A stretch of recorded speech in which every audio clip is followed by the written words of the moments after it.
और president Trump के जो इंटरवेंशन के ऊपर सवाल उठाए जा रहे हैं और विशेष सत्र बुलाया जाए, ये मांग की जा रही है। बात ऐसी है, जहाँ तक विशेष सत्र पार्लियामेंट का, हम तो इसके खिलाफ नहीं, मगर ये सेंसिटिव इशू है। इन बारे में डेप डिस्कशन, सीरियस इशू है, तो सदन में लेना मुश्किल होता है।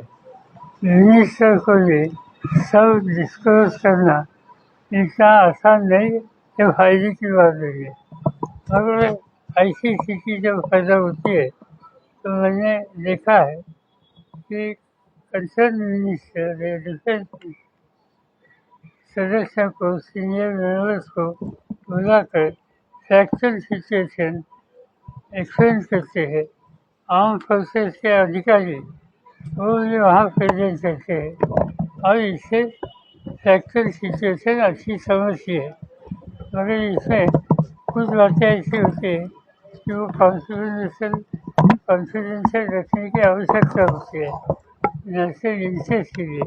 इसलिए हमने कहा कि ठीक है, सेशन बुलाना तो बुलाइए, और सेशन से ज़्यादा लाभ हम आपस में बैठेंगे तो होगा।